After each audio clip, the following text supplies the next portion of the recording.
over here. You like birds? Over there. These dogs can hunt. These birds can fly. Southern Illinois, right on. Illinois State, right on. The winner moves on up. The loser moseys home. And we welcome you to the arena here in St. Louis. Tonight it is the final of the Missouri Valley. A terrific matchup. The number 1 and 2 ranked teams in this conference. Southern Illinois, the Salukis from Carbondale, and the conference champions, the Illinois State Redbirds from Normal, Illinois. And hello, everybody. I'm Barry Tompkins tonight with Larry Conley. And Larry, just a terrific matchup. SIU won when they played in Carbondale. Illinois State won when they played in Normal. Here they are now on a neutral court. Got to be a close game. Well, it will be. I'm disappointed we didn't get our cowboy hats, by the way. You know what they say about cowboy hats? Yeah, right. I'm disappointed. But really, the game is going to be a close basketball game. These two coaches today both told us that the games, while they were blowouts according to the numbers, were much closer than the scores indicated. All right, let's talk a little bit about SIU. They are led by a player who I'm sure there's a whole lot of coaches in the ACC and the Big 8 and the Big 10 and the Pac-10 saying, who is this guy, Ashraf Amaya, and where was he? Well, he's one of those hidden gems we've talked about all year at ESPN. Look at the points, rebounds, and blocks. This guy was the most valuable player in this league last year. He's been the defensive player of the year this year and led this league in rebounding the last 2 years. He's a great inside, strong player. Terrific body. 6'8", 230. He can go outside and shoot it. That's the reason why Southern Illinois has got the great record they've got this year. All right, let's talk about Illinois State. They play a whole bunch of bodies. Before the game is 7 or 8 minutes old, we'll probably see 11 different players. But they have one real stand-up guy, Mike Vandegaard. Yeah, he's the one guy, really, when you talk about leaders. This guy's their big play man. He leads them in 7 different categories, team categories on this club. He can shoot it. He can go inside.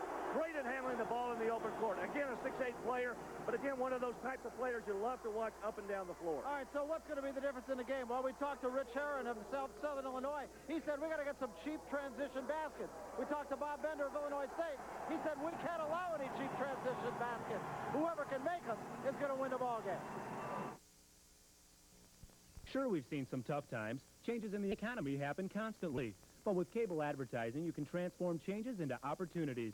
Chicago Cable Advertising focuses your advertising where your Here at the St. Louis Arena, let's take a look at the lineups. First of all, for the Salukis of Southern Illinois, Tyrone Bell, a key player for them. He's been a hot player, incidentally, lately with Lowry, Ashraf Amaya, about whom we spoke, Marcus Timmons. They need more offensive production out of him. And Mirko Pavlovic, who is getting a start tonight and has been a very tough competitor over the last 5 games.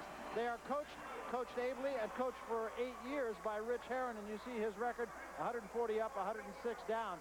Very, very capable coaches on both squads. For Illinois State, from down the road in Normal, Illinois, Richard Thomas is the point guard. He is the guy who really has to be a factor in this game, maybe on a defensive end as much as the offensive end. With Wem Hainer, Mike Vandegaard, about whom we spoke, Scott Taylor, who has been a little bit off at his offensive production, and Bob Bender wants more out of him tonight. And Thomas Hunter, undersized, but a big rebounder for an undersized front court player. And they are coached by Bob Bender, I think one of the fine young coaches around. He's in his 4th year at Illinois State. That record's a little deceiving because he had 1 year that was a very bad year. Everything else has been very, very good. And this year, 19 wins, the best he has done in his tenure at Illinois State. Barry, I got to tell you an interesting story sitting around the shoot-around today with Illinois State when they all gathered around Coach Bender when he had him at the end of the day. He had some interesting comments to say, and I got a chance to listen in. He says, let me tell you something. He said, the pressure is on Southern Illinois. It's not on us. He says, all we've got to do is go out there and play. He says, everybody expects them to win this tournament. They were expected to win the season. We won the season. He says, and now the pressure is so great on them. The more defensive pressure we can put on them, the tougher it will be on them. These two teams match up very well. Let's take a look at how they got here. First, a lot of close games in this tournament, even going back to the first round of the tournament. Illinois State had to struggle a little bit to get by the 8th-seeded team, Indiana State. They won by 5. You can see Drake in Northern Iowa had a very close game. Southern Illinois had to go to overtime in its first round before winning. Illinois State was never ahead of Drake when they got to the semifinals until the last 11 seconds. Southern Illinois an easier time with Southwest Missouri State. We are underway. And guess who made the free throws to beat Drake? Mike Vandegaard. Exactly. We said he's a step-up player. He is really very tough under pressure. This is Lowry with the ball. Tyrone Bell, they need help from him.